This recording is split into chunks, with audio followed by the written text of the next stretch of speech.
Buenas tardes.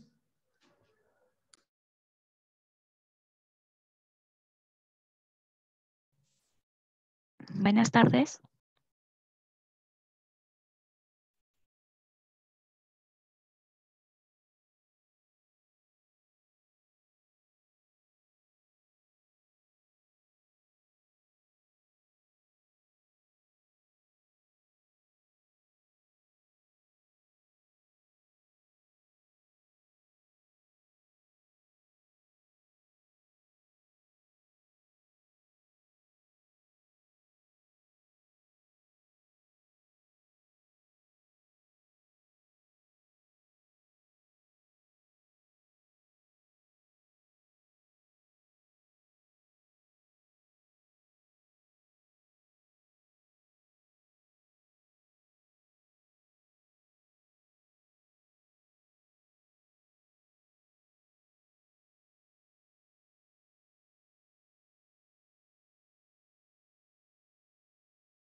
Bueno, muy buenas tardes para todos y para todas. Bienvenidos y bienvenidas a esta segunda sesión de mesas de trabajo de las 21 jornadas de Derecho Constitucional de la Universidad Externado de Colombia.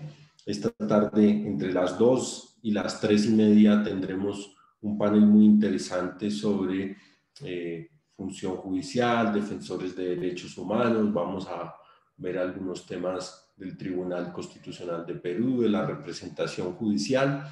Entonces, pues les agradezco a todos y a todas por acompañarnos en este panel, aquí, a los participantes, a los organizadores, a las organizadoras y por supuesto a nuestros panelistas, a nuestras panelistas desde Perú, Mireya, Piero, y en Colombia, Diana y Julián. Es un placer para mí estar con ustedes en esta tarde. Entonces, como los y las protagonistas son ustedes, pues yo les propongo que iniciemos con una intervención central de cada uno y de cada una de ustedes, de unos 10, 12 minutos. Y luego yo intentaré recoger las preguntas que formulen en el chat, en la herramienta de preguntas y respuestas, las que a mí también se me ocurran, e intento provocar un diálogo y de esa manera aprovechamos en la mayor medida posible el tiempo que nos han asignado. Yo estaba pensando, y creo que Julián y Diana van a estar de acuerdo conmigo, en que le demos primero la palabra pues, a nuestros colegas del Perú y por supuesto en primer lugar a Mireya y a Piero, que nos van a hablar ambos del rol del Tribunal Constitucional del Perú desde distintas perspectivas. Por una parte, desde el rol del tribunal en el proceso de disolución del Parlamento, pero también en el rol del tribunal para supervisar el cumplimiento de sus decisiones. Entonces, creo que estos dos temas pues combinan de muy buena manera la coyuntura, pero también con aspectos estructurales del rol de la justicia constitucional. Entonces, sin más preámbulos, Mireya, bienvenida a la Universidad Externado de Colombia, bienvenida a este panel y entonces tienes la palabra por 12 minutos, por favor. Muchas gracias por el pase, profesor Roa. No quisiera empezar esta breve intervención sin antes agradecer a los miembros del Departamento de Derecho Constitucional de la Universidad Externado de Colombia por haber tenido a bien aceptar esta ponencia para que sea expuesta el día de hoy. Asimismo, agradecer y saludar a todos quienes forman parte del auditorio del día de hoy por su predisposición para escuchar estas breves reflexiones. Así, sin mayor preámbulo, entonces doy inicio a las mismas. En primer lugar, quiero resaltar que mi intervención tiene como finalidad evidenciar la necesidad de implementar al menos algún ajuste en la participación que tiene el Tribunal Constitucional cuando decía, espero muy eventualmente, la constitucionalidad de una medida como lo es la disolución parlamentaria, dado precisamente las evidentes consecuencias políticas y sobre todo jurídico-constitucionales de un hecho como este. Entonces, por cuestiones estructurales y de pedagogía, mi exposición se dividirá en tres partes bastante bien diferenciadas. La primera tiene que ver con cuestiones previas. Las cuestiones previas nos ayudarán a contextualizar la problemática. En segundo lugar, voy a abordar cuál fue la actuación del Tribunal Constitucional en la última disolución parlamentaria. Y como tercer punto, abordaré a modo de ensayo alguna propuesta de ajuste precisamente en esta intervención, en la intervención del Tribunal Constitucional. En cuanto al primer asunto, en las cuestiones previas, para nadie es un secreto de que el Perú viene siendo un escenario de una aguda crisis política, que para bien o para mal ha propiciado que se haga uso, o sea, aplique un elenco de disposiciones constitucionales, especialmente las contenidas en el título de la Constitución sobre la estructura del Estado. Y una de estas figuras constitucionales precisamente ha sido la disolución del Congreso. En una lógica de separación de poderes y checks and balance, el constituyente incluyó en la Constitución de 1993 la figura de la disolución del Congreso, eh, con la finalidad con la finalidad de ser una medida, y resalto, de última ratio, para solucionar posibles entrampamientos parlamentarios a la política emprendida por el Poder Ejecutivo. Así, el primer uso que se le ha dado a esta figura en el marco de la Constitución de 1993 sucedió precisamente el año pasado, el 30 de septiembre del 2019, cuando el actual presidente de la República entendió que se había configurado la segunda negación de confianza a su gabinete, al gabinete ministerial, requisito que establece el artículo 134 de la Constitución para habilitar precisamente la posibilidad de disolver el Parlamento. Frente al alegado reproche constitucional de la medida por parte de un grupo de exparlamentarios disueltos, esta fue sometida a la jurisdicción del Tribunal Constitucional a través de una demanda competencial que posteriormente fue resuelta aproximadamente 3 meses después, en la que el tribunal precisamente convalidó o validó en términos constitucionales este acto del mandatario del Estado. Ahora bien, pasando al segundo aspecto, entonces, ¿cuál fue la actuación del Tribunal Constitucional en el caso concreto? Como en mi resumen lo señalaba, en mi resumen de ponencia, es la primera vez que este órgano colegiado se pronuncia sobre la validez constitucional de una medida como la disolución del Congreso. Lo hizo, como lo acabo de mencionar hace un momento, en el marco de un proceso competencial. En virtud a este proceso, que es un proceso constitucional, el Tribunal Constitucional, valga la redundancia, dirime conflictos que surgen en torno a competencias y atribuciones que le asigna la Constitución a los poderes estatales y otros órganos. Dada precisamente el objeto de análisis en estos casos, que involucra un proceso competencial, el código adjetivo, es decir, el Código Procesal Constitucional, prevé la posibilidad de que la parte demandante pueda plantear medidas cautelares.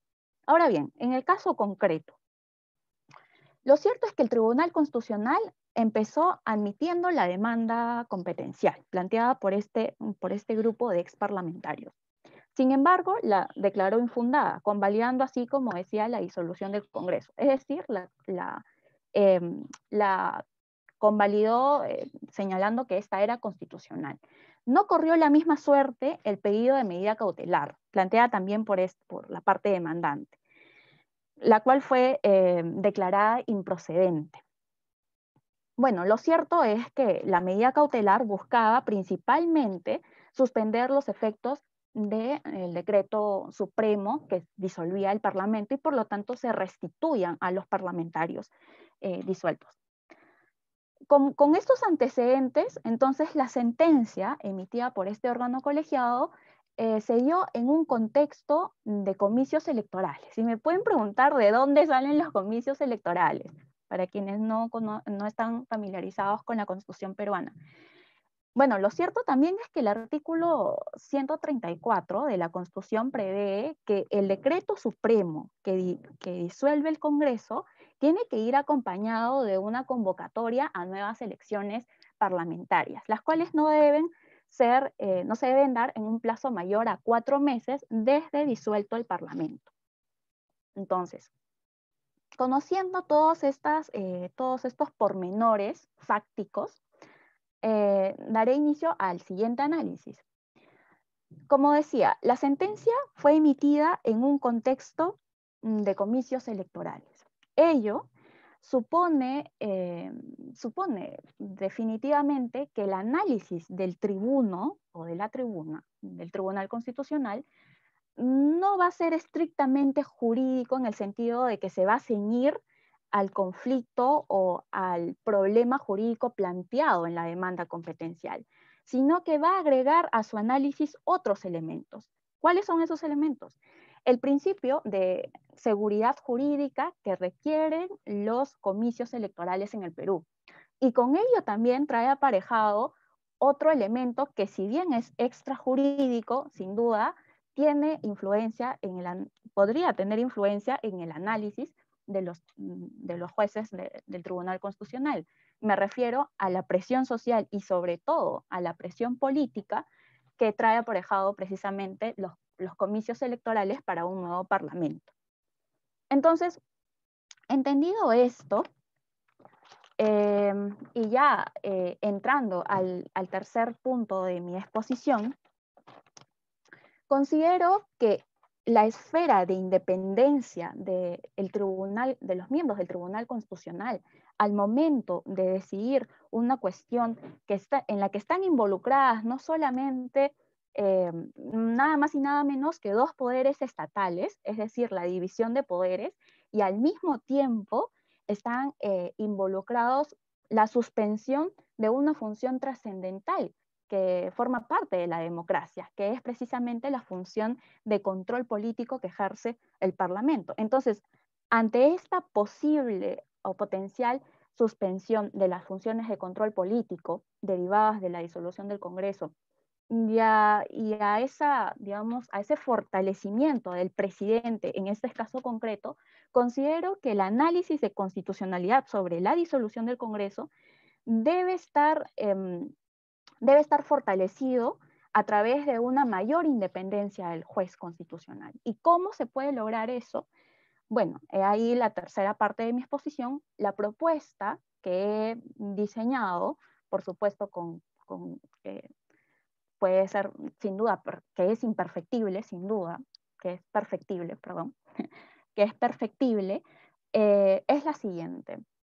Como decía, el decreto supremo que disuelve el Congreso es posible que pueda ser sujeto a la jurisdicción constitucional, como lo acabamos de ver el año pasado aquí en el Perú.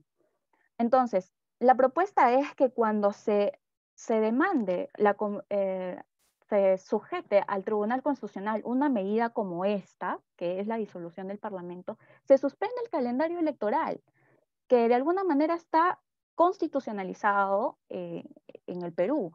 ¿Por qué?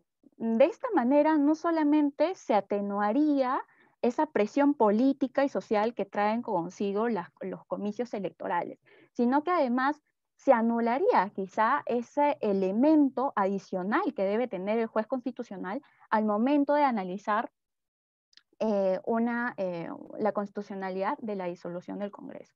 Y para terminar, esta medida que, bueno, yo propongo, no necesariamente se tiene que pensar como que es una medida cautelar. Como decía, la medida cautelar en realidad lo que busca es que los congresistas disueltos sean repuestos en sus cargos. La medida no va por ese lado. Lo único que creo que creo que busca es suspender el calendario electoral, que los congresistas sigan, que el Congreso siga disuelto, y de esa manera el Tribunal Constitucional va a tener mayor independencia, no total, pero mayor independencia para elegir una cuestión como la disolución del Congreso. Bueno, muchas gracias. Muchas gracias, Mireya, por la exposición tan completa, concreta y por el respeto del tiempo. Y seguimos entonces por la vía del Tribunal Constitucional del Perú, pero ahora ya no por su intervención en aspectos políticos y de disolución del Congreso, sino por la supervisión del cumplimiento de sus decisiones. Entonces, Piero, por 12 minutos, tienes la palabra. Bien, muy buenas tardes con todos y todas. Agradecer en primer lugar el espacio que otorga la Universidad del Externado en esos temas tan relevantes para la región. Sin duda alguna, Mireia ya les puso, y también seguro los demás panelistas, tanto Colombia como Perú compartimos temas demasiado en común. El tema que el día de hoy abordaré sobre el sistema de supervisión de cumplimientos de sentencias del Tribunal Constitucional como un mecanismo institucional de reivindicación de derechos fundamentales.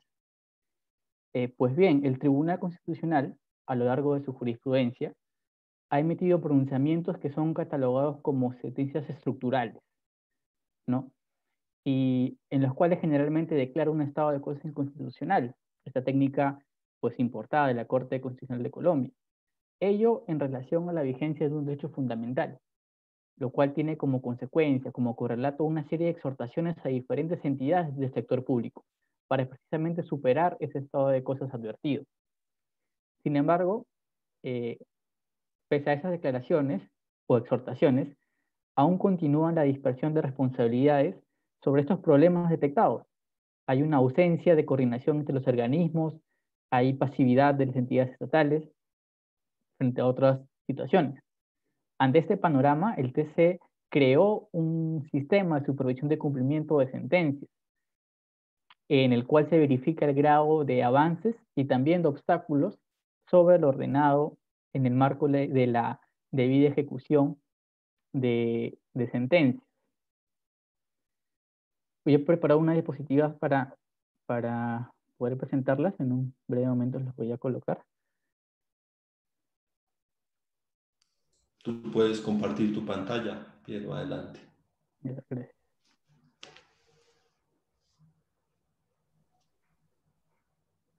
Bien, sí se ve, ¿no? Las diapositivas. Gracias. Bien, como mencionaba, este es el sistema de cumplimiento. Y estos son, tenemos que también preguntarnos cuál es el rol actual de los jueces constitucionales, ¿no?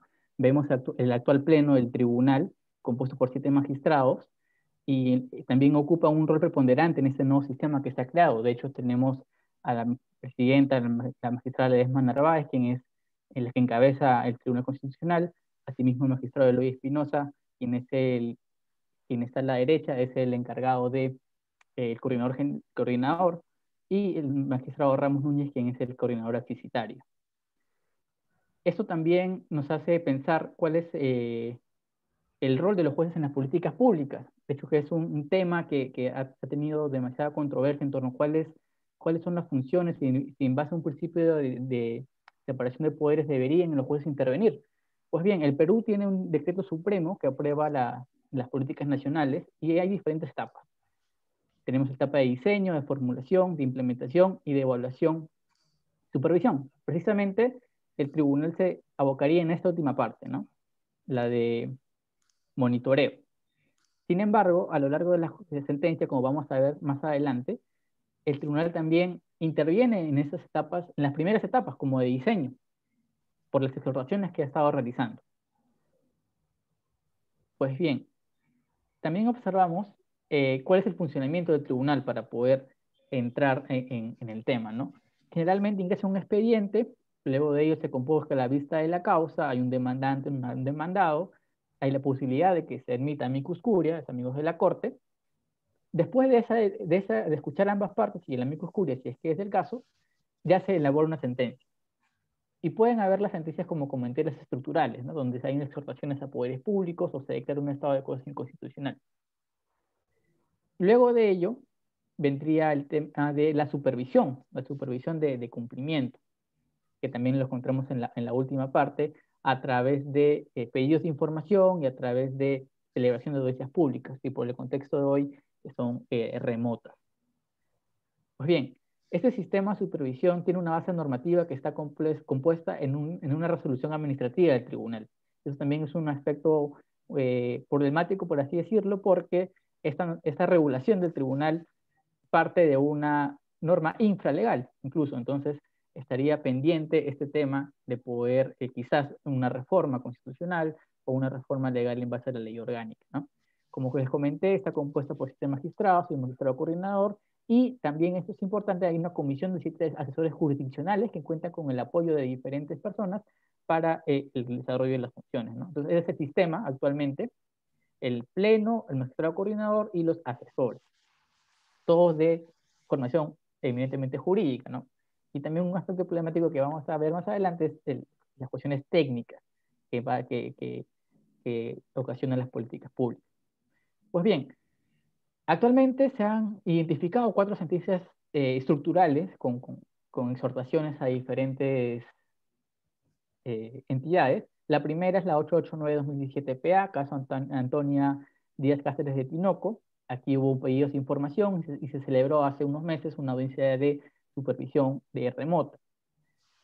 También el caso Marlene Ciesa, también aquí en la página del tribunal no aparecen los pedidos de información, pero sí se entiende que sí hubo, porque en la audiencia contestaron las interrogantes que se habían planteado anteriormente.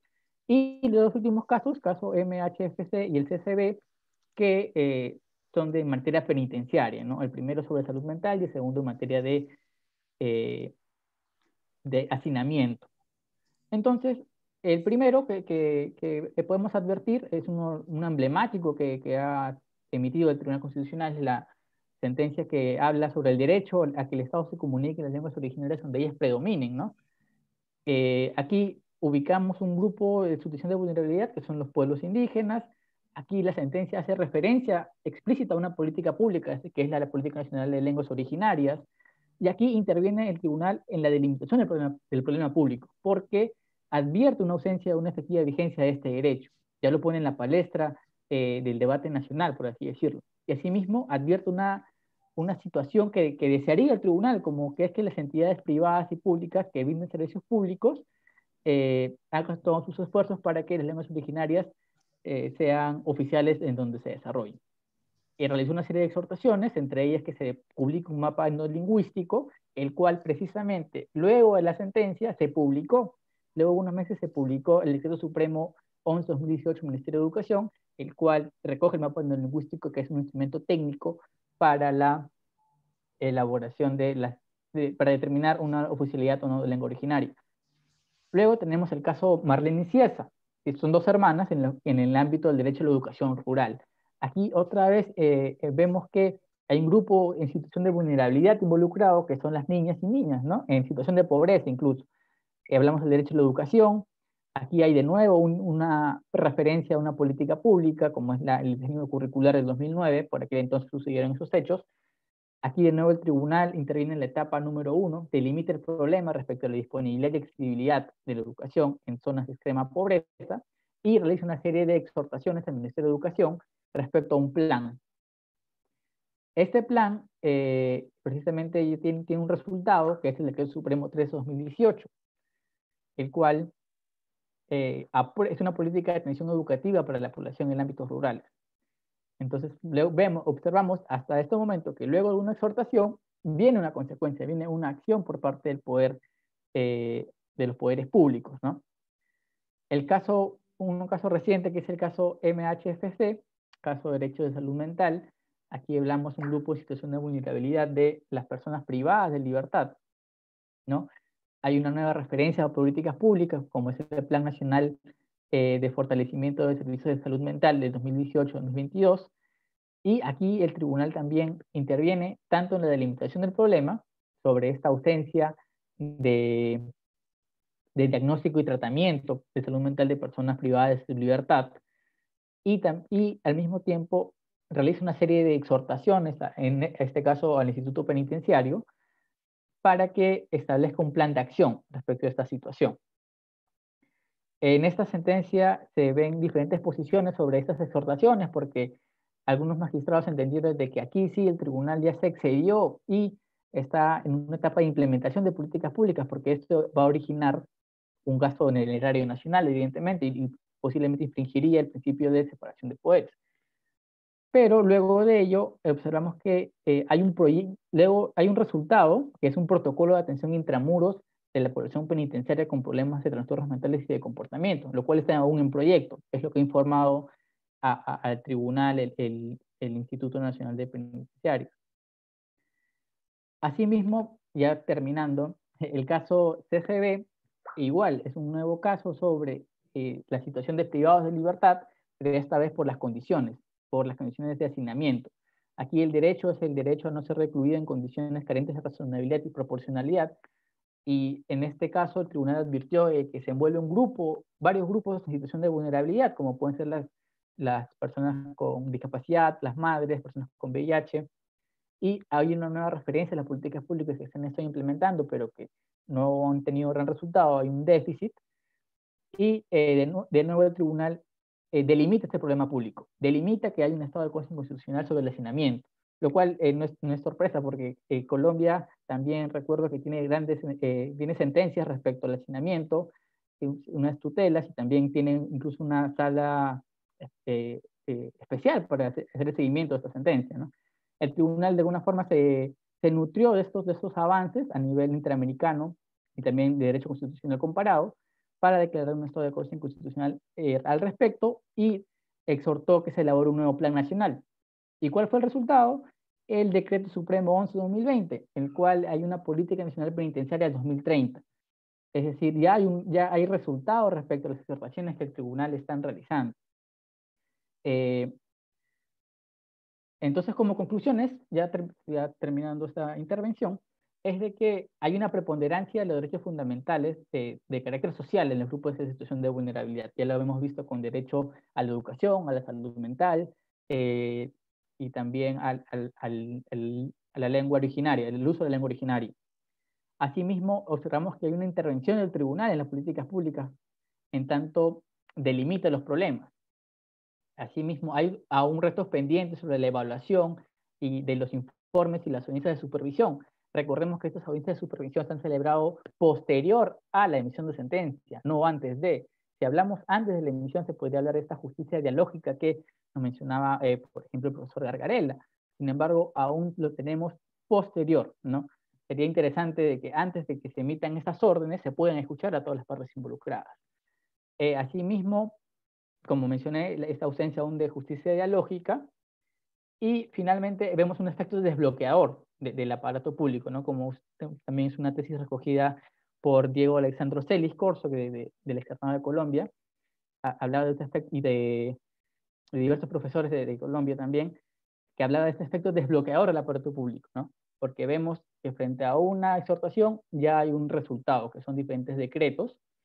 Sin embargo, esos aún en lo formal, en lo material, pues lamentablemente nos falta mucho por hacer. Sin embargo, se han notado notables avances. Pues bien, esa fue mi intervención por el día de hoy. Espero que haya estado un poco claro y quedo atento a las demás intervenciones. Muchas gracias. Muchas gracias a ti, Piero, por esa visión sobre las sentencias que podríamos llamar estructurales del Tribunal Constitucional de Perú. Y bueno, de Perú vamos a Colombia desde una perspectiva no solo local, sino también de lo que pueden hacer los jueces en la perspectiva regional. Entonces le doy la palabra a mi querida colega y amiga Diana María Molina. Muchas gracias, Jorge. Un saludo para Mireya, para Piero, para Julián.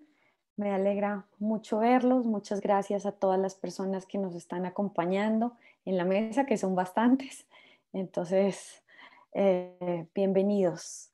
Y bueno, en esta ponencia mi idea es reflexionar un poco alrededor del enfoque diferencial que debemos tener siempre, este enfoque local en la adjudicación judicial en materia de derechos fundamentales, porque lo que me interesa es cruzar 4 elementos. Jueces, por un lado, no solamente los tribunales constitucionales, sino concretamente los jueces locales. Derechos, como una característica de las democracias contemporáneas y de los estados de derecho contemporáneo, y democracia y estado de derecho. En concreto, no quiero hablar como del estado de derecho en general, sino de los estados de derecho en crisis, particularmente en crisis por monopolio de la fuerza, ausencia de monopolio de la fuerza, o estados que se encuentran en crisis, por ejemplo, por cooptación del poder, o podríamos pensar también en ausencia del monopolio del control territorial, presencia de otro tipo de actores armados. Entonces, al final lo que sostendrá el argumento central de mi ponencia es que el balance institucional de democracia, derechos, jueces, no es el mismo en estados de derecho estables o, sí, consolidados que en estados de derecho en crisis. Y entonces, para eso, pues voy a dar como varias ideas porque lo que trataré de no excederme en el tiempo. La primera idea es que la limitación del poder es un fin es un componente esencial dentro del concepto de Estado de Derecho y de las democracias contemporáneas. La segunda idea es que la separación de las ramas del poder político, la división de poderes, no es en sí misma un fin, sino un medio para limitar el poder. Y que como medio para limitar el poder es fácilmente, podemos pensar en diversos diseños institucionales, tomando el concepto de Gargarella, en el sentido de podemos pensar en diferentes diseños institucionales que se adapten a esas condiciones de crisis. Entonces, la separación puede adoptar diferentes formas. La separación no es tajante, no siempre es este modelo clásico que se corresponde con un estado estable, sino que los estados de crisis, de derecho en crisis, pueden aceptar diferentes formas de separación. Entonces,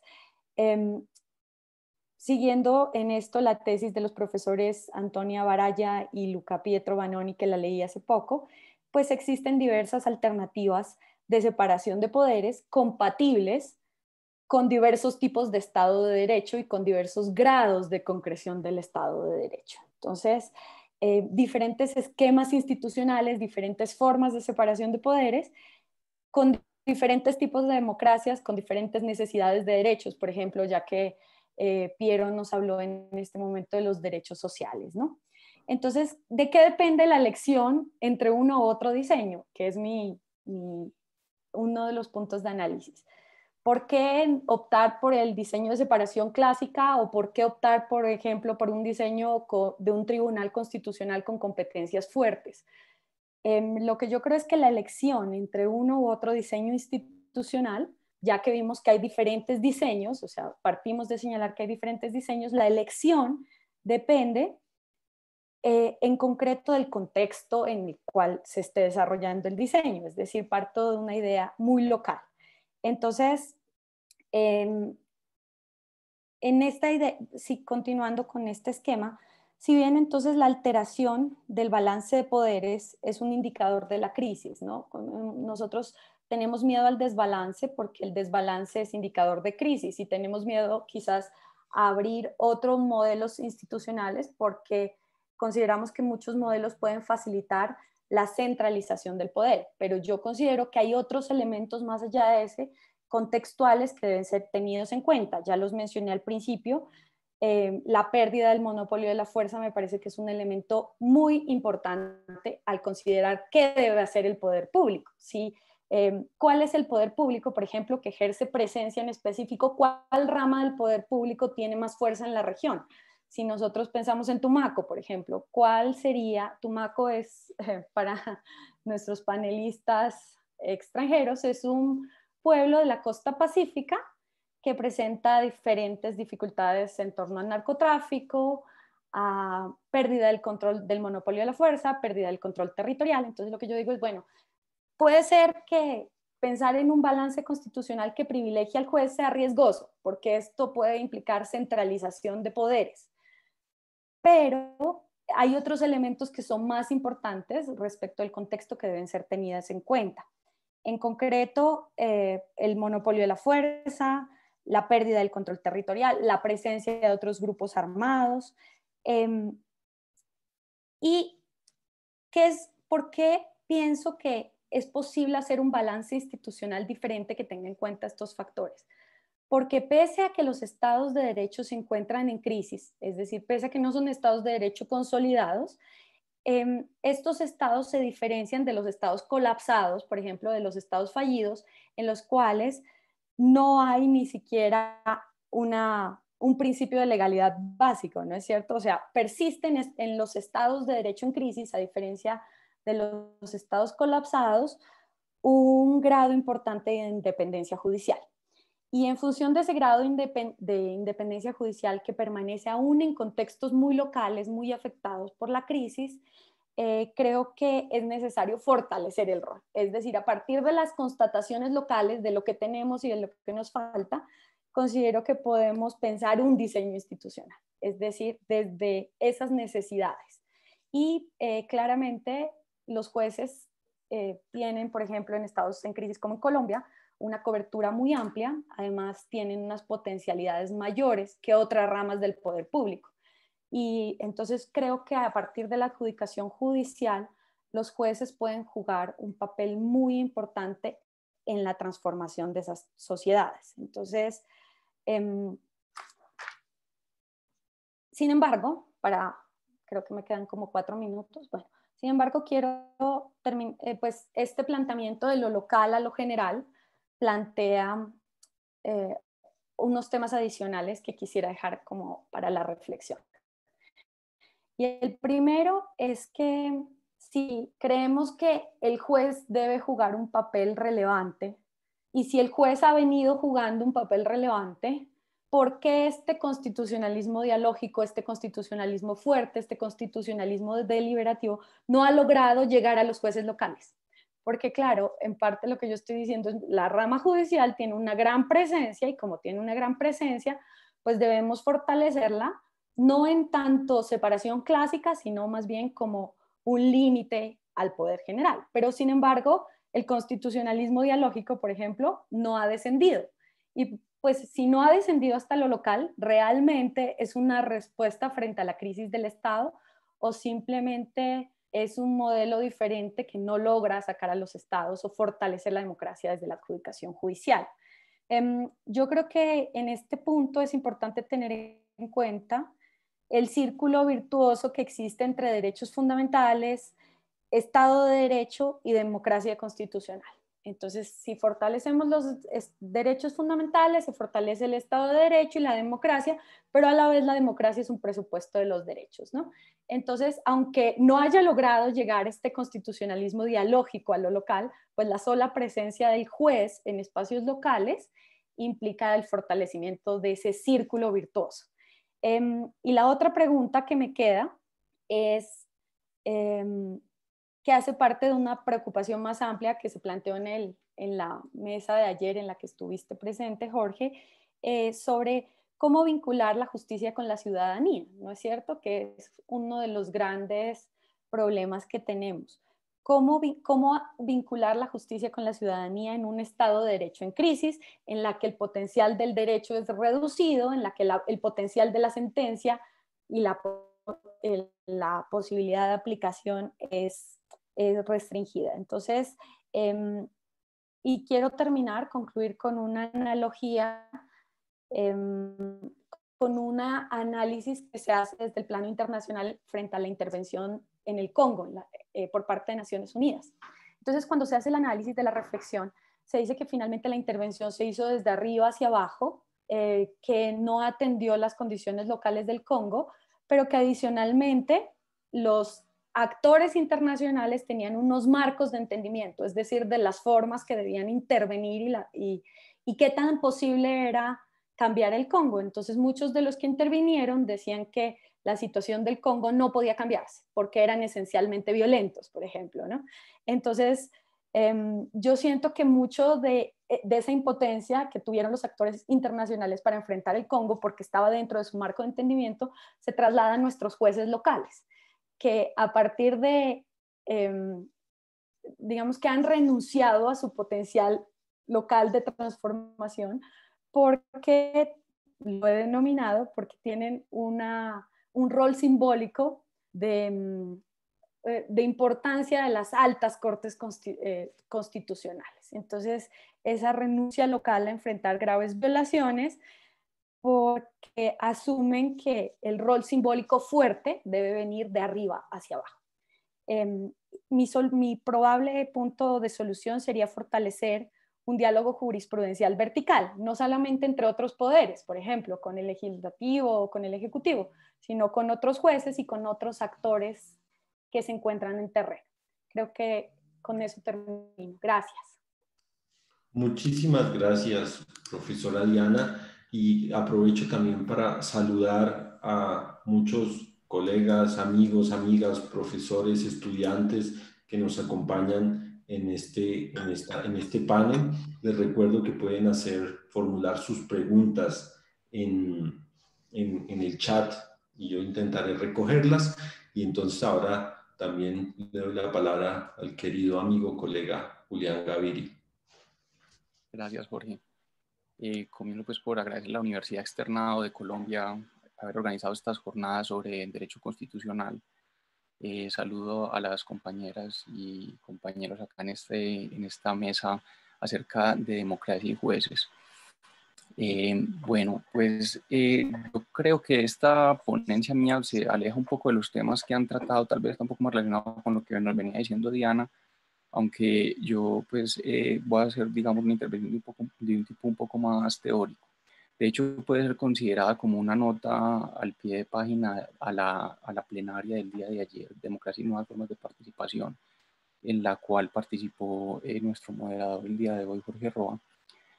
Voy a tratar una cuestión muy específica y es la idea alexiana de la representación argumentativa, que fue uno de los, digamos, argumentos expuestos por Jorge Roa en defensa de la consideración del juez como representante del pueblo, ¿cierto?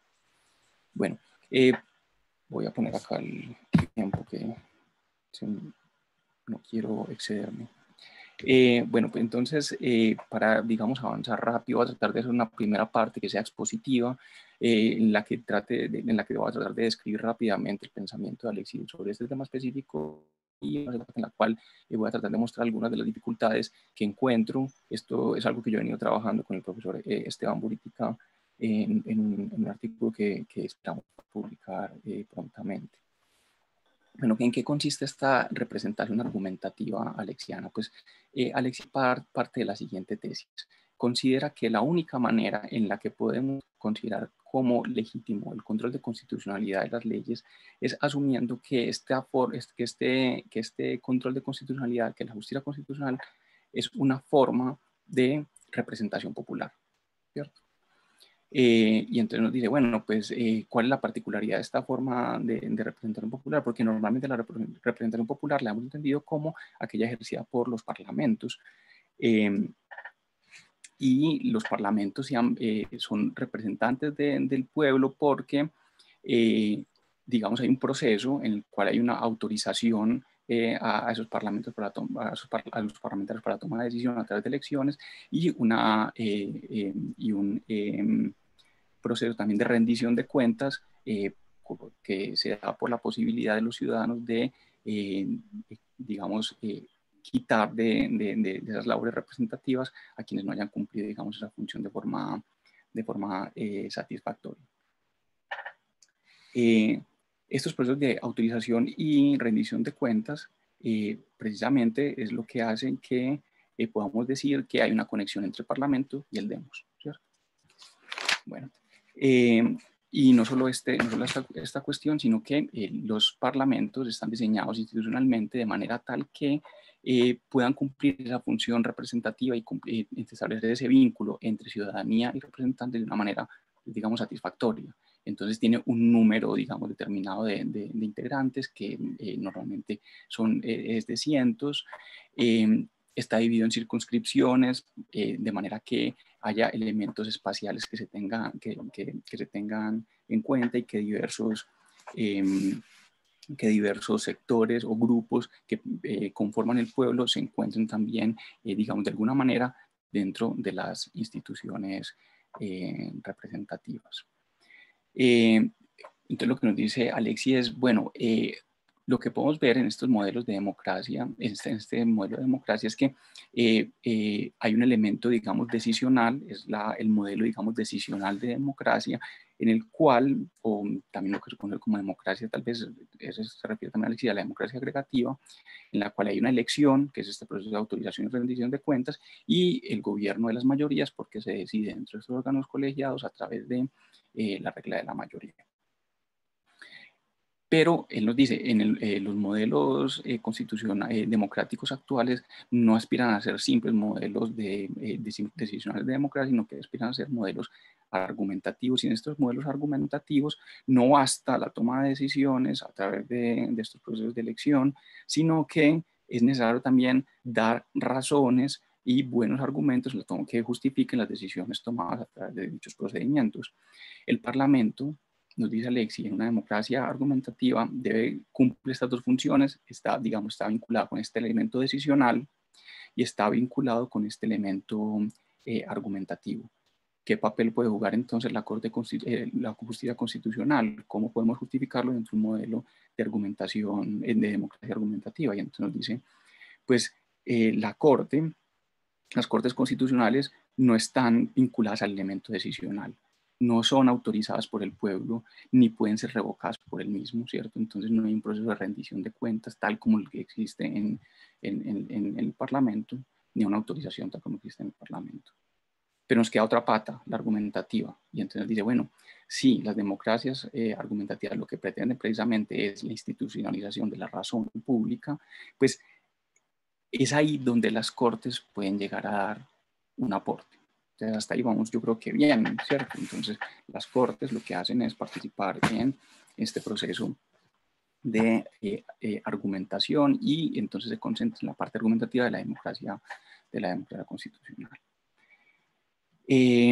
Pero Alex nos dice, bueno, entonces tenemos que decir que nuestros jueces constitucionales son en verdad representantes del pueblo, ¿cierto?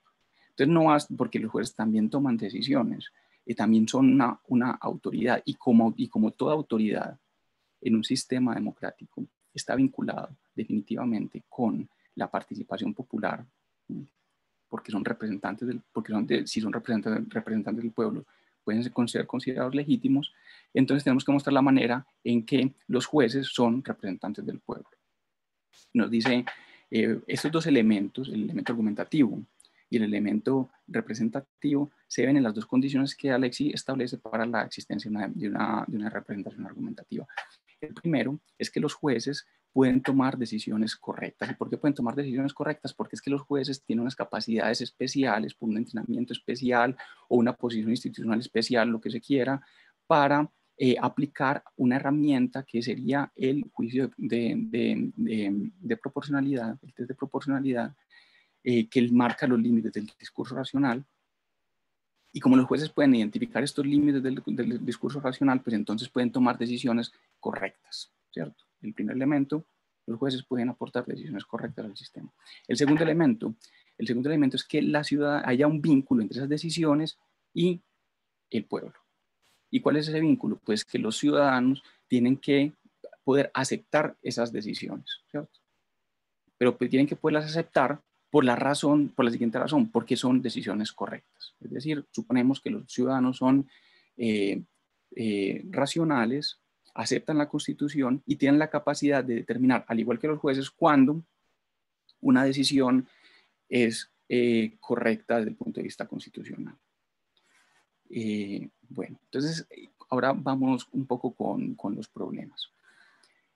El primer problema que encuentro yo, y creo que esto lo voy a decir en algún otro momento, y creo que también ese problema podría encontrar en las otras tres opciones de las que nos habló ayer Jorge Roa, es esta necesidad de considerar que la única fuente de legitimidad en una democracia constitucional es el elemento popular, digamos, ¿cierto? Solamente si está vinculado con la opinión del pueblo, entonces una institución está legitimada.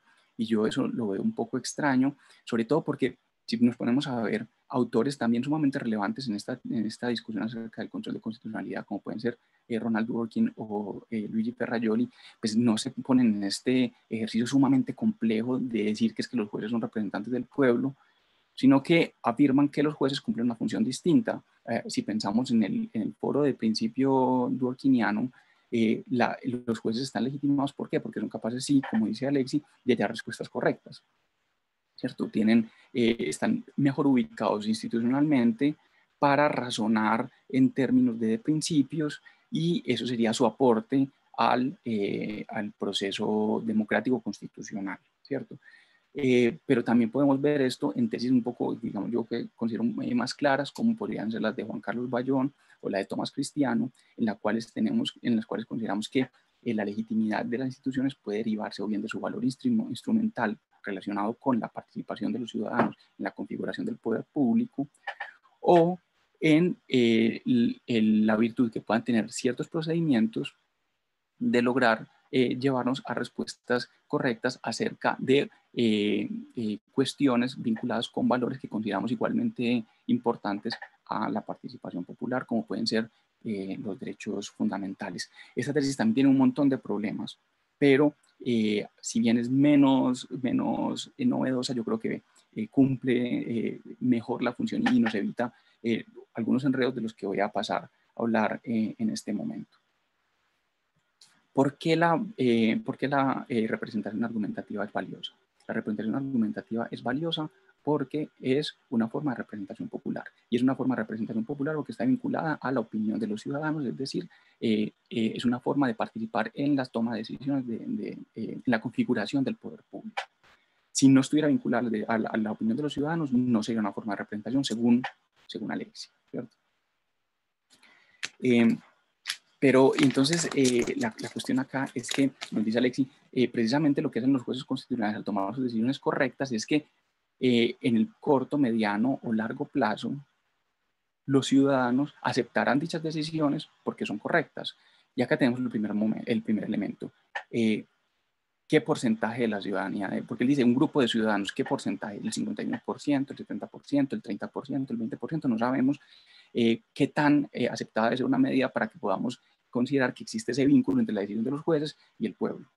Tampoco sabemos cómo medirla, a través de una encuesta, a través de una votación, a través del consenso de los profesores de Derecho Constitucional de las universidades bogotanas, no sé. Por ejemplo, digamos acá tenemos una dificultad acerca de saber cómo determinar que existe en verdad un consenso y una aceptación de las medidas. Tampoco sabemos cuándo. ¿Es hoy? ¿Es en un año? ¿Es en 10 años, 20 años, 50 años? Para que una decisión sea finalmente aceptada. Y la cuestión es difícil. ¿Por qué razones? ¿Cómo podemos determinar cuáles son las razones por las cuales los ciudadanos aceptan las decisiones de la Corte? ¿Por qué la respetan? Esa no es una buena razón. Porque está de acuerdo con sus intereses, esa tampoco es una buena razón. Tiene que ser porque los ciudadanos consideren que la decisión fue tomada por las razones correctas. Esas son como las principales dificultades. Hago dos anotaciones más. Lo primero es que es extraña esta desconfianza que tiene Alexis hacia los mecanismos de representación popular, ¿cierto? Que considera que tienen que estar controlados por un ente como puede ser la justicia constitucional, precisamente porque está vinculada a esas pasiones, a esos intereses populares.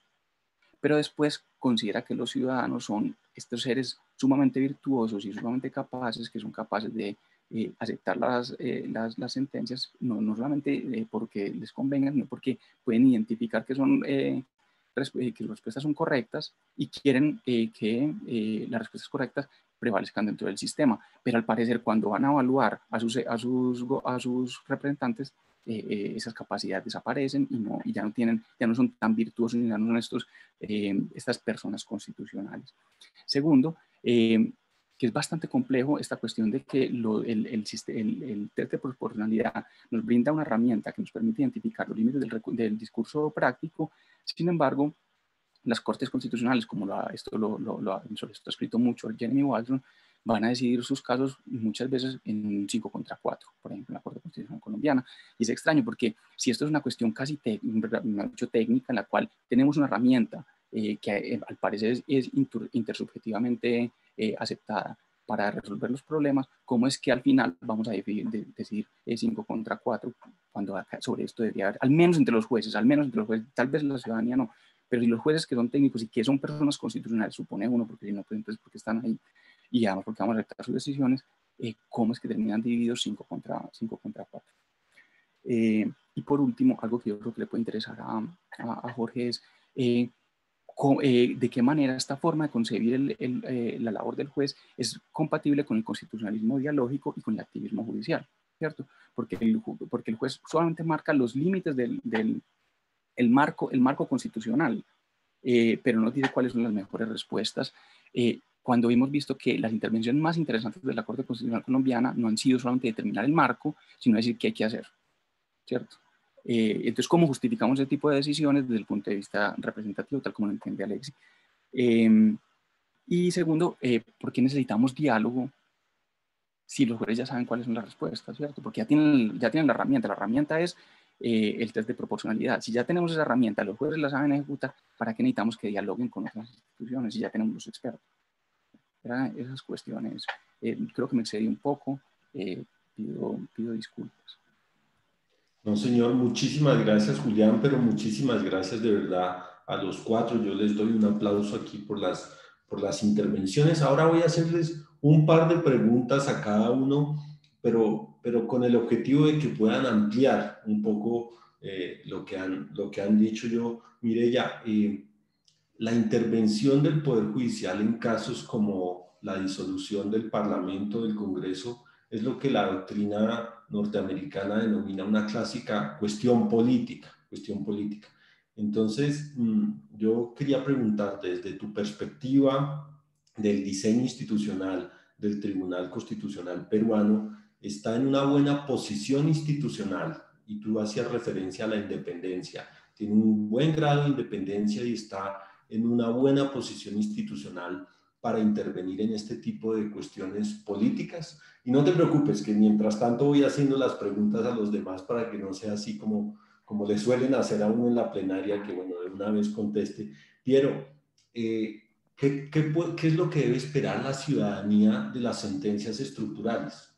Porque algunas veces se dice, debemos esperar de las sentencias estructurales que superen la situación, ¿sí? Que si había hacinamiento penitenciario, carcelario, pues las sentencias estructurales ayuden a que eso ya no exista y que el fenómeno estructural de violación de los derechos desaparezca.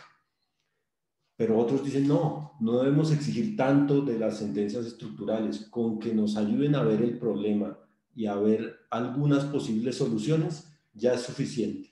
Mi pregunta es, desde tu visión y desde la perspectiva del Tribunal Constitucional peruano y de la supervisión de cumplimiento, ¿en dónde nos ubicamos? ¿En esa visión maximalista de que una sentencia transforma la realidad y hace correr ríos de leche y miel? ¿O en esa sentencia en la que lo único que hace es hacernos ver un problema que no habíamos visto completamente? Diana, por ejemplo, me interesa preguntarte sobre la violencia policial y el abuso de la fuerza en distintos contextos. Esta semana el Tribunal Europeo de Derechos Humanos declaró la responsabilidad internacional del Estado español por el exceso de violencia policial en las manifestaciones. Entonces, eso leído a la luz de tu esquema de estados deficientes y estados no tan deficientes o un poco más consolidados, pues lo lleva a uno a pensar, bueno, pero la verdad es que el fenómeno, por ejemplo, de violencia policial está el lunes en Suba y el martes en Callao, en Madrid. Entonces, ¿de verdad es tan importante el grado de desarrollo del Estado de Derecho y de consolidación para ciertos fenómenos de violencia? Y te preguntaban por allí en el chat si los jueces locales deberían proferir decisiones estructurales, sentencias estructurales desde abajo, no desde la cúpula judicial, sino desde la judicatura local, y si a eso es a lo que te refieres con el descenso del constitucionalismo dialógico. Y por supuesto para Julián, yo quería preguntarle si la proporcionalidad es un mecanismo que uno pueda entender como una buena idea para crear un vínculo representativo entre los ciudadanos y la judicatura. Si la proporcionalidad es un instrumento popular, es decir, si es cierto eso de que la ciudadanía puede controlar el buen uso del test de proporcionalidad y de la ponderación por parte de los jueces, o si lo que crea eso es un sistema de representación elitista. Y por otra parte, si no habría muchos tribunales que podrían levantar la mano y decirnos con alguna razonabilidad, no usamos la proporcionalidad, pero también nos reclamamos representativos en otros sentidos y no en el sentido alexiano de la expresión. Bueno, con esas preguntas quería darles un par de minutos para ampliar sus exposiciones. Entonces, en el mismo orden, Mireya, por favor. Muchas gracias, profesor Roa, por su pregunta. Muchas gracias porque además me permite ampliar precisamente un poco el ámbito de mi exposición, ¿no? Y es que precisamente en la sentencia del Tribunal Constitucional que sobre la disolución del Congreso, el tribunal analizaba esta tendencia un poco solitaria del Perú de solamente aquí los magistrados del Tribunal Constitucional son elegidos en el seno parlamentario, únicamente en el seno parlamentario. No hay intervención de otros poderes estatales como el Poder Judicial o incluso el Poder Ejecutivo, como me parece si sucede en Colombia y en otros países vecinos al Perú. Lo cierto es que desde mi punto de vista, creo que la composición en la mayor medida plural posible va a posibilitar también un espectro mayor, una optimización de esa capacidad o de ese requisito indispensable en un juez constitucional como es la independencia judicial. En ese sentido, me adhiero a los que consideran de que la composición del Tribunal Constitucional debería también propiciar la intervención de otros poderes estatales. Claro, es un aspecto, es un asunto que ha sido bastante debatido aquí en el Perú, en el país, con reformas constitucionales incluso, pero lamentablemente hasta ahora ello me parece que está mucho más lejos de concretizarse, ¿no? Pero sí, estoy convencida de que cuanto mayor sea la intervención de otros poderes estatales en la designación de los magistrados del tribunal, se podría optimizar esta independencia judicial. Muchas gracias, Mireya. Piero. Sí, pues bien, agradecer las preguntas también porque esto me va a permitir seguir desarrollando mi intervención debido a que ¿qué puede esperar la ciudadanía? ¿No? ¿Qué espera la ciudadanía de las tendencias estructurales? A modo de ejemplo, y ahora con el actual contexto de la pandemia, ¿no? que ha dado luces de todas las deficiencias en el sector estatal, por ejemplo, la sentencia del hacinamiento ha puesto en debate nuevamente esta situación carcelaria de los diferentes establecimientos penitenciarios que existen en nuestro país y ha hecho que el Ministerio de Justicia intervenga, se active, por así decirlo, y elabore políticas públicas en relación a este grupo específico.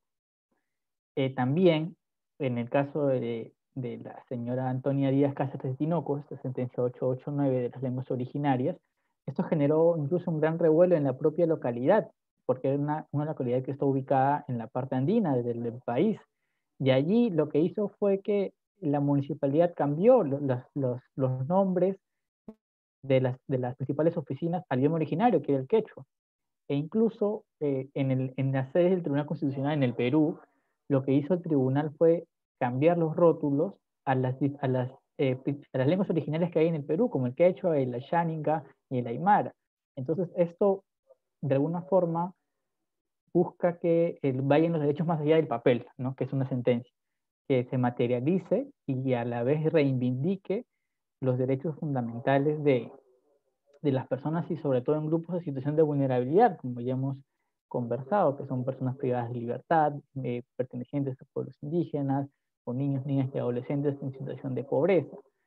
Entonces yo creo que el tribunal hace bien en advertir una situación problemática, un estado de cosas que se debe revertir, pero eso sí, las fórmulas, el diseño, la implementación, va a cuenta del Poder Ejecutivo, el Poder Legislativo, en tanto corresponda. Ello no es óbice, ¿no? Como lo hace este nuevo sistema, para que asegure que esta implementación o ausencia de implementación vulnera o no derechos fundamentales, porque por ello es el Tribunal Constitucional, como guardián de la Constitución y garante de los derechos fundamentales, ¿no?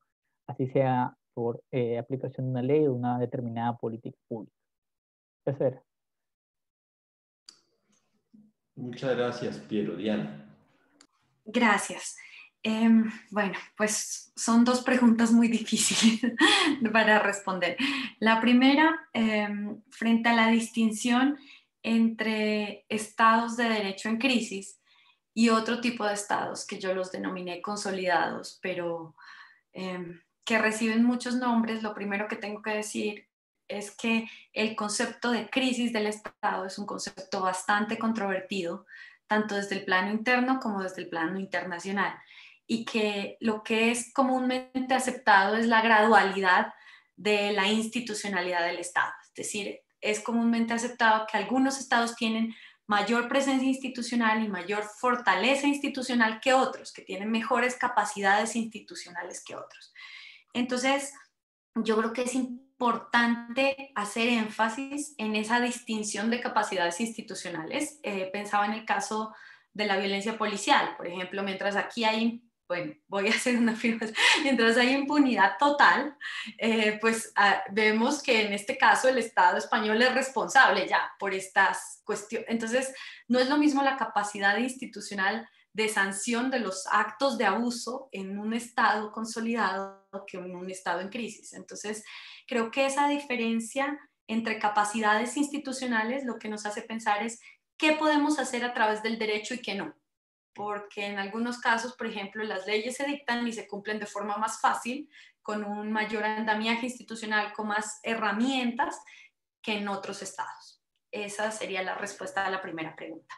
Y a la segunda pregunta, sobre los jueces locales y las sentencias estructurales, debo confesar que cuando escuché la pregunta inmediatamente pensé que la respuesta es no, que un juez no debía dictar local, no debía dictar sentencias estructurales, y lo que pensé es que no toda sentencia dialógica es una sentencia estructural.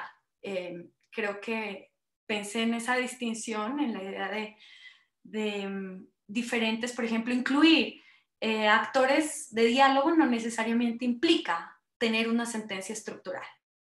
Pero terminé pensando, ¿por qué un juez local no podría dictar una sentencia estructural en su jurisdicción?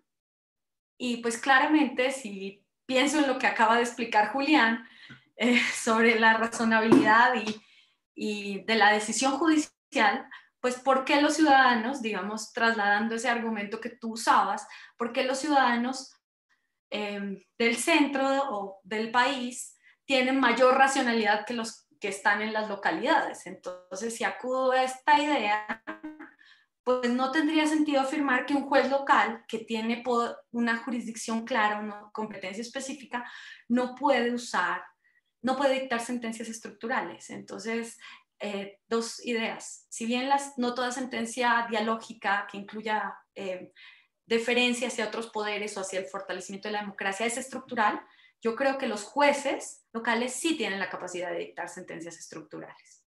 Eso. Gracias. Muy bien. Antes de darle la palabra a Julián Gaviria, quiero advertir a mis estudiantes que les vamos a permitir, bueno, a todos y todas que nos acompañen en el panel, que les vamos a permitir que intervengan para que formulen preguntas. Entonces, no quiero hacer un llamado hacia lista muy exhaustivo, Selene, Susan, Ana Catalina, en definitiva. Bueno, Julián, por favor.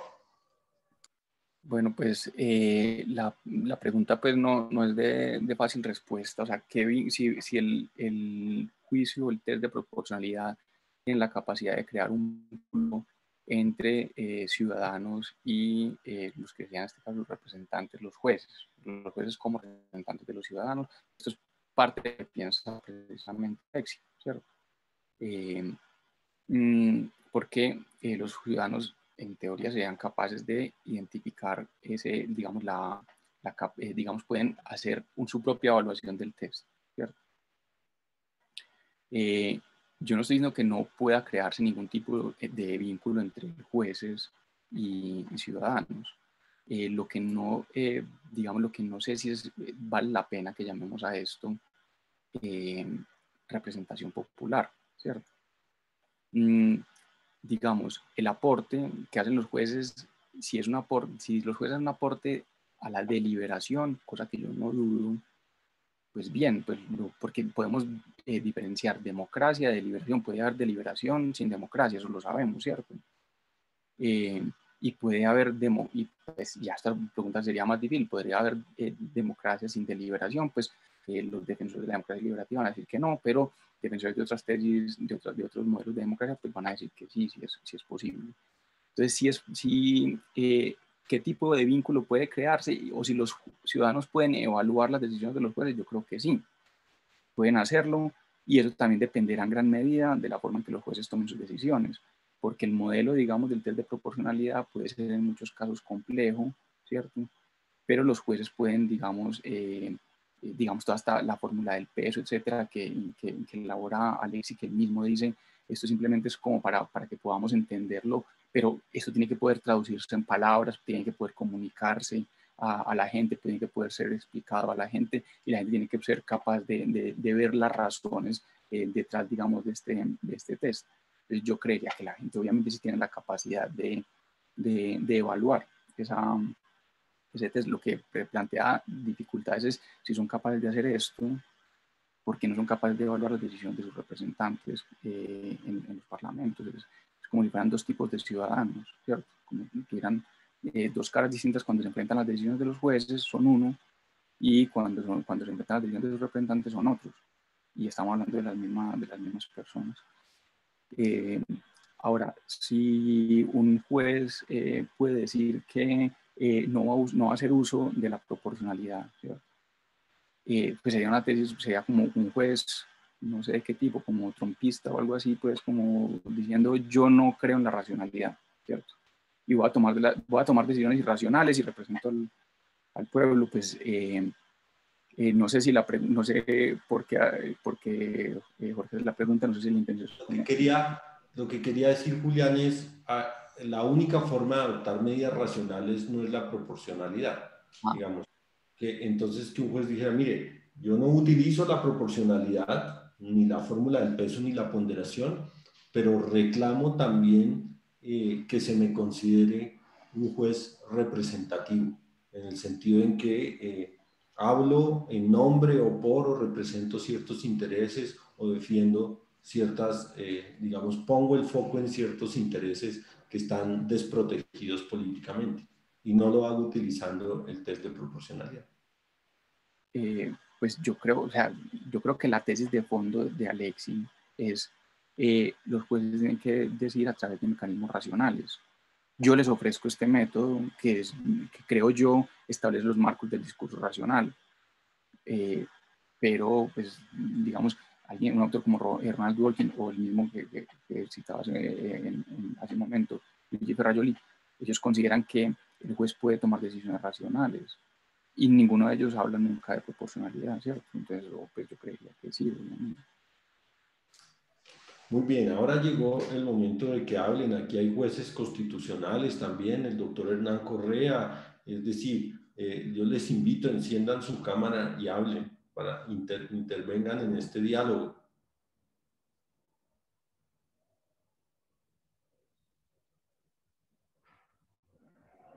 Oscar Manuel, ¿tú quieres hablar?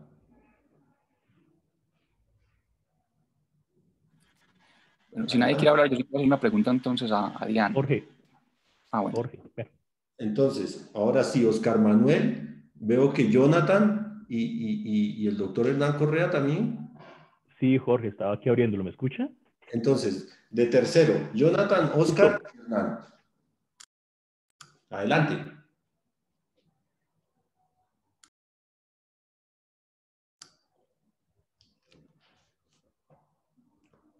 Oscar.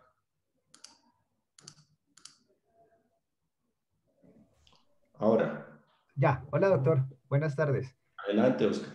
En esta relación de democracia y el rol de los jueces, yo quisiera preguntar dos cosas. La primera es, ¿cómo se logra garantizar esa autonomía judicial y ese respeto a las decisiones judiciales en casos coyunturales y representativos? Porque hemos visto frente a varias situaciones que han ocurrido en el país, que ha venido ocurriendo como una política siempre de ir contrariando las decisiones judiciales, de ir como de sacando primero de contexto las decisiones judiciales y como motivando, digamos, el desconocimiento de esas decisiones judiciales. Entonces, si desde lo que explicaba el doctor Jorge, frente a ese diálogo que tiene que interpretar el juez y lo logra transformar en una decisión judicial, ¿por qué existe, digamos, siempre una constante en estar desconociendo los fallos judiciales? O sea, yo no quisiera ir al extremo de que uno puede desde la academia o desde otros escenarios hacer el análisis y obviamente plantear respuestas diferentes a las que ha tenido las cortes o los jueces, pero el principal problema es cómo se llama al desconocimiento de esas decisiones judiciales, con lo cual se afecta gravemente la autonomía judicial. Gracias, Oscar. Jonathan. Jonathan, por favor.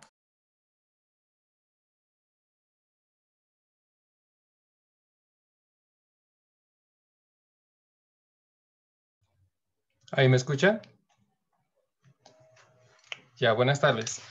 Un saludo primero que todo a Diana María, una querida amiga conocida de la universidad.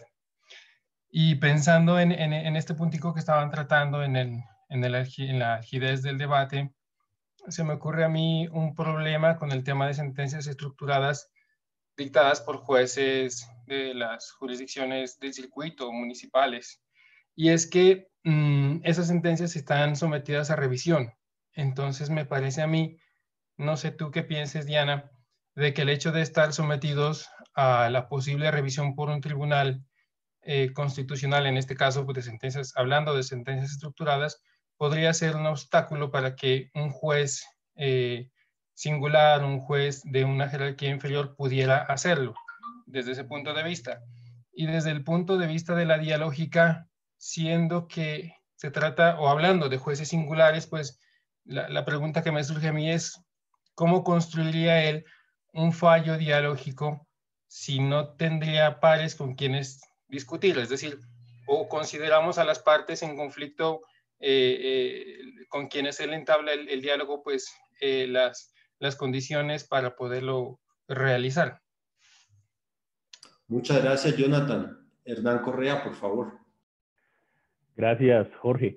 Pues antes que nada, un saludo muy especial a todos los integrantes del panel, a Diana, al profesor Gaviria, a todos. No, yo quería solamente señalar un punto que me parece importante y es, hace un segundo escuchaba que había como cierta contraposición entre Jorge y Julián en lo que tiene que ver con que mientras Julián pues defendía la posibilidad de, pues, o mejor, la necesidad mejor de usar el juicio de proporcionalidad, Jorge dice, no, pero un momento, un juez también puede decir, no lo uso y me considero representante de determinada postura.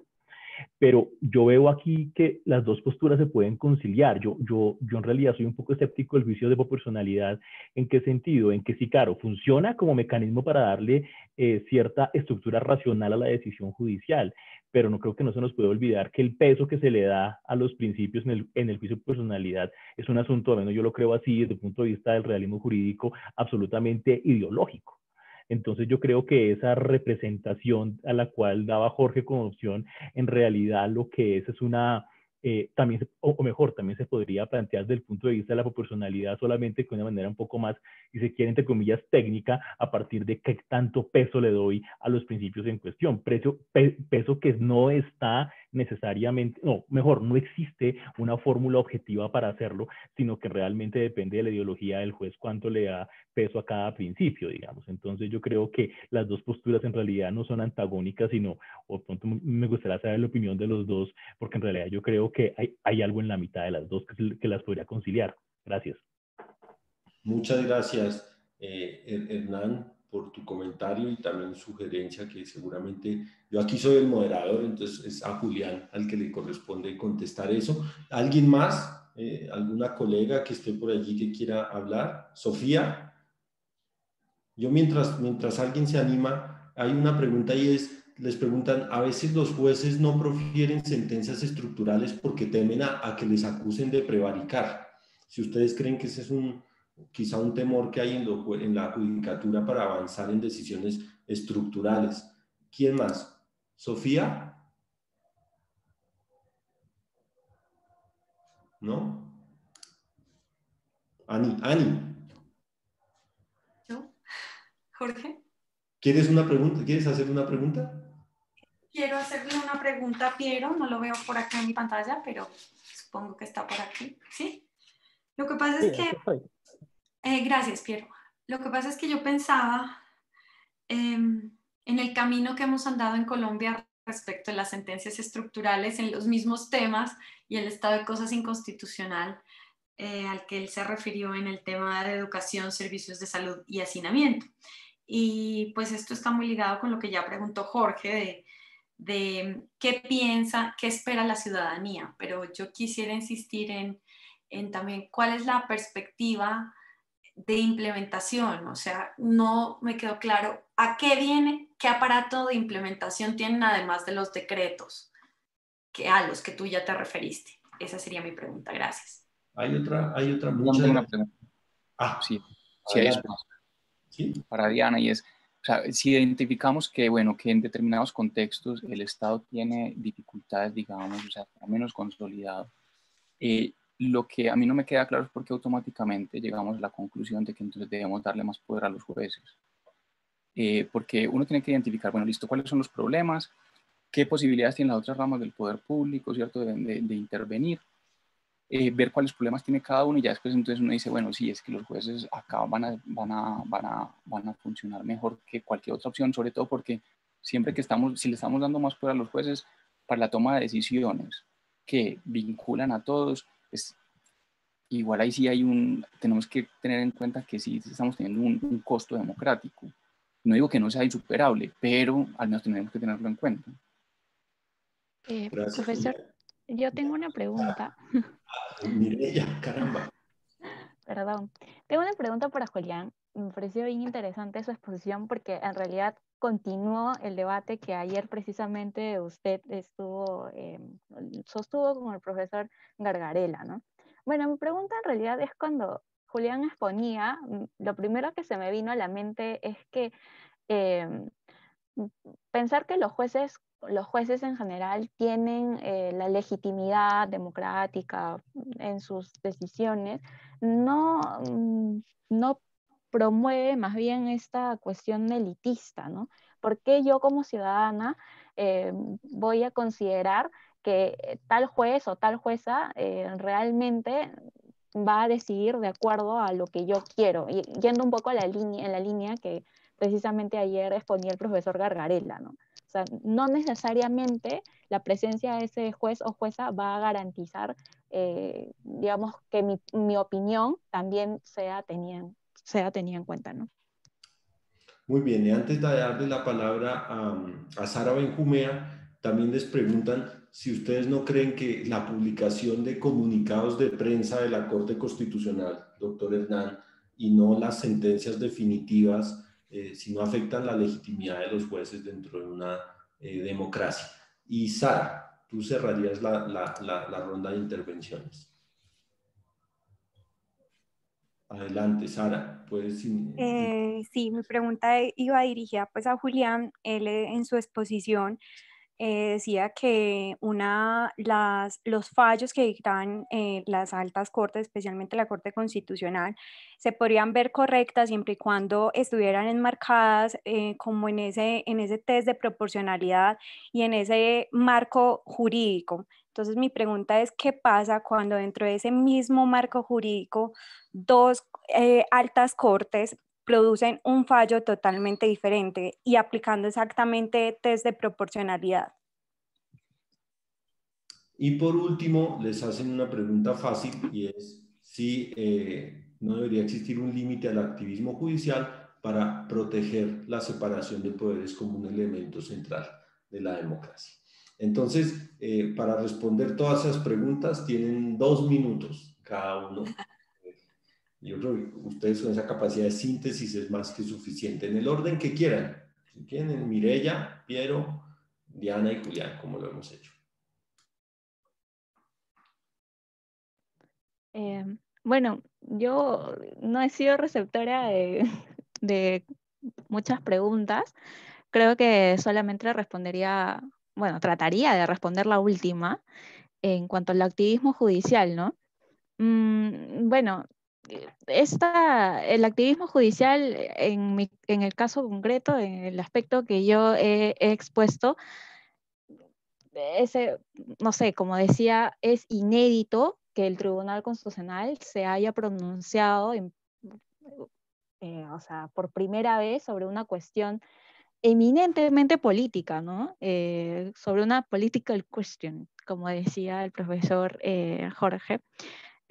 Sí, o sea, me parece, ya en el Perú, en este último quinquenio se habla bastante de la judicialización de la política, ¿no? Y en el caso concreto, el Tribunal Constitucional está tomando las decisiones, tiene la última palabra para decidir no solo cuestiones relacionadas a la disolución del Congreso, sino últimamente estamos viviendo la judicialización de la vacancia presidencial.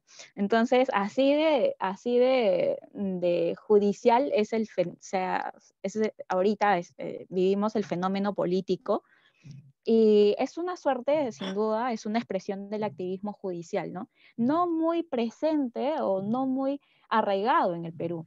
Esto tengo que decirlo, ¿no? Me llama la atención y me gusta de verdad que, por ejemplo, Diana nos haya hablado sobre, quizá esa tendencia, quizá más próxima en Colombia que en el Perú, de que los jueces ordinarios hablen sobre sentencias estructurales. Eso aquí en Perú todavía no creo que esté muy próximo como sí lo está en Colombia, pero aún así yo creo que ya esta judicialización de la política en nuestro país, en el Perú, ya es una expresión de que el activismo judicial pues está ya llegando al menos a las altas esferas judiciales, como lo es el colegiado constitucional.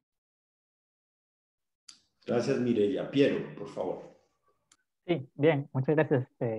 Si bien se me refirió a una pregunta, también trataré de abordar ciertos aspectos que me han parecido muy interesantes en esta secuencia de preguntas, ¿no? Una de las primeras era justo el tema que hablaba Mireya sobre la judicialización de la política, por lo menos en el Perú. Bien ha dicho que estaba en tema ahora la cuestión de la vacancia presidencial, y hasta hace muy poco se resolvió el tema de la disolución del Congreso, que incluso fue una decisión de 4 votos contra 3. Es decir, la interpretación que también tiene el tribunal forma parte de una especie de diferentes modos de ver la Constitución, ¿no? Un 4 contra 3 quizás no fue amplia mayoría.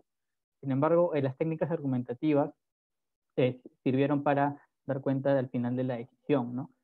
Asimismo, comentando la pregunta puntual de Diana, ¿no?, sobre el tema de qué otras medidas de implementación se han dado, al menos en el marco de esta comisión de seguimiento, al ser nueva, tiene, creo, junio, julio, septiembre, octubre, algo de 4 meses, y los esfuerzos que ha realizado son pedidos de información y celebración de audiencias de supervisión, incluso de manera remota, ¿no? Por el contexto de la pandemia no nos podemos reunir, ¿no?, evidentemente. Pero de manera remota están sesionando, y, por ejemplo, funcionarios del Ministerio de Educación o de la Defensoría del Pueblo, en su caso, Ministerio de Cultura, si bien no fueron los primeros emplazados en la sentencia, en los casos concretos, sí son invitados para que den cuenta de los avances en su materia. En el tema de educación rural, por ejemplo, el Ministerio de Educación, evidentemente, en materia de lenguas originales, el Ministerio de Cultura. Entonces, hasta ahora, esos son los grandes avances, ¿no? Pedidos de información, preguntas y las audiencias. No obstante, hay pendientes, que sería bueno también quizás por cómo es en Colombia la situación, el hecho de qué sigue después de escuchar a las partes, porque evidentemente hay un aspecto técnico de medidores, indicadores, una política pública en el cual cómo saber si se ha superado o no un estado de cosas inconstitucional. Es una pregunta que quizás queda ahí en el aire, ¿no? ¿Cómo sabemos que un estado de cosas ya fue superado? ¿En realmente queríamos alcanzar ese estado? Son cuestiones que aún están en duda, ¿no? Y también puntualizando un tema que fue objeto de pregunta, el hecho de si los jueces de primera instancia, como es parecido aquí en Colombia, jueces de primera instancia pueden proferir sentencias estructurales. Pues bien, en el caso peruano hubieron 2, tuve conocimiento que hubieron 2, una en materia de discapacidad, de derecho al voto de personas con discapacidad. Hace unos años se celebraron las elecciones en el Perú, sin embargo hubieron diferentes dificultades por el voto electrónico para personas con discapacidad visual, o para el voto de personas con discapacidad motora, porque eran colegios y era un tercer piso que no podían alcanzar, ¿no? Entonces ahí un juez de primera instancia declaró que había un estado de cosas inconstitucional respecto a esta situación. Sin embargo, la Procuraduría, o sea, la parte del Estado, apeló a esta decisión, ¿no? El propio Estado apela a los mandatos que le da el juez. Otro ejemplo fue hace unos meses nada más, se emitió una sentencia de un juez de primera instancia, el juzgado constitucional, de los derechos de la comunidad LGTBI, de la identidad de género, en el cual se ordenaba a la RENIEC nuevamente, un órgano el órgano de Registro Nacional de Identidad, se ordenaba que emita la identificación conforme a la identidad de género. Y para ello se valió de las diferentes opiniones consultivas de la Corte Interamericana y su vasta jurisprudencia. Sin embargo, nuevamente la parte del Estado apeló. Y entonces ahí, esta ha sido una dificultad, que es el Estado sigue apelando las propias decisiones del Poder Judicial, ¿no? Que es, en fin de cabo, el propio Estado. Gracias. Muchas gracias, Piero. Diana, por favor. Bueno, son muchísimos cuestionamientos que agradezco porque estos espacios son valiosos en tanto nos permiten cuestionar las propias ideas, ¿no?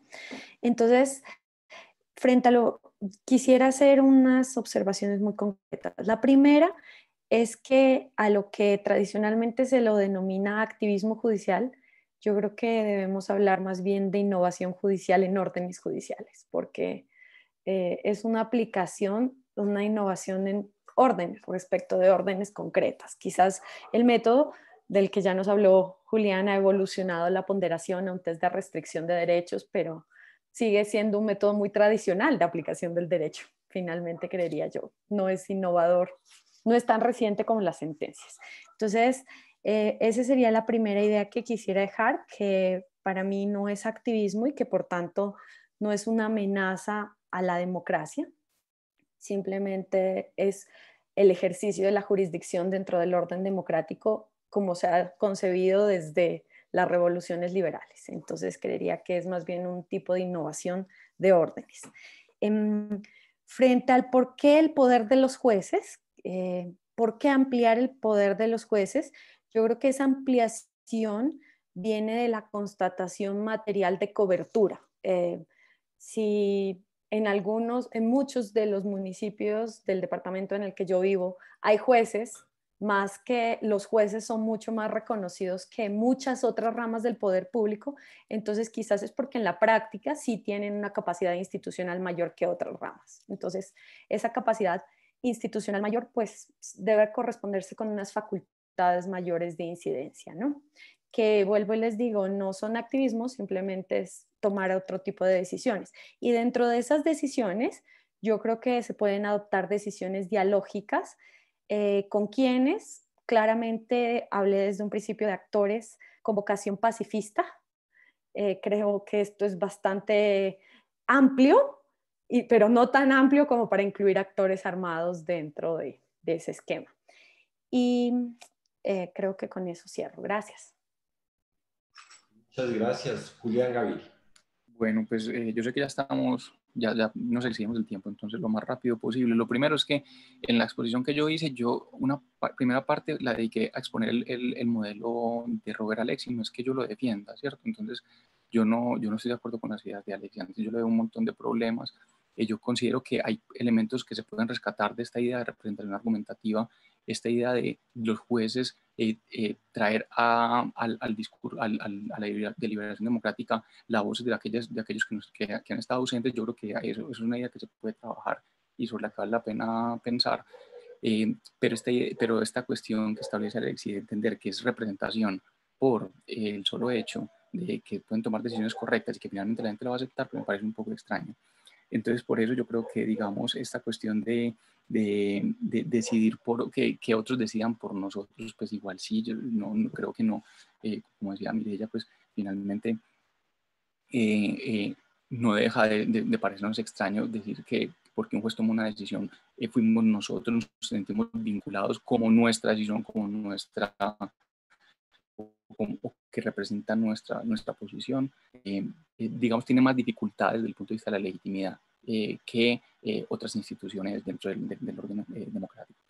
Sobre si dos cortes llegan a diferentes decisiones, yo creo que es lo mismo que pasa cuando la corte está dividida, cuando 5 expertos en derecho constitucional dicen que una decisión está por fuera del marco constitucional y otros 4 expertos en derecho constitucional dicen que está dentro del marco constitucional. ¿Qué solución nos ofrece ahí? ¿O qué debemos pensar nosotros acerca de los desacuerdos acerca del marco? Yo creo que es una pregunta muy interesante sobre la que yo, pues, lamentablemente no tengo una respuesta en este momento. Y sobre las cuestiones, digamos, la pregunta más difícil sobre las cuestiones de elementos ideológicos y sobre la forma en que le asignamos un peso específico a cada uno de los principios en balance, pues obviamente, y si esto es una forma como de compatibilizar las diferentes formas de racionalidad, pues la verdad no sé, porque yo no estaba defendiendo el juicio de proporcionalidad como la única herramienta, como la herramienta que soluciona todos nuestros problemas al momento de decidir en torno a principios, aunque yo sí estoy de acuerdo con Alexi en que nos ayuda a determinar cuáles son los elementos que debemos tener en cuenta al momento de deliberar acerca de principios. Excusas por estas malas y cortas respuestas. No, señor, muchísimas gracias a todos y a todas. Yo quiero primero agradecer a esta muy distinguida audiencia que nos ha acompañado, más de 110 personas, y por supuesto agradecer a nuestros panelistas, nuestro panelista del Perú. Siempre es muy importante conocer y recordar lo que hace el Tribunal Constitucional del Perú. Yo les envío un fuerte abrazo hasta su país y les deseo mucha salud para ustedes, sus familias y toda su población. Por supuesto, un abrazo a Diana Apasto, un abrazo a Julián en Medellín. Y si estuviéramos en la universidad, les invitaría a tomar un café, pero como no estamos, se los quedo viendo. Los invito mañana, pues ahora a seguir en las jornadas, y mañana a las 8 de la mañana tendremos un panel de nuevo con Sabrina Ragone, Mariana Ahumada, Sergio Verdugo, Roberto Miembro, sobre control de constitucionalidad deliberativo, y ahí podemos seguir la conversación. Me excuso por aquellas personas que querían hablar y no les pude dar la palabra. El tiempo es bastante breve, pero bueno, les envío un abrazo de verdad a todos y a todas, y me ha encantado compartir con ustedes esta tarde. Muchas gracias, adiós. Hasta luego, muchas gracias, buenas tardes. Gracias a todos. Hasta luego.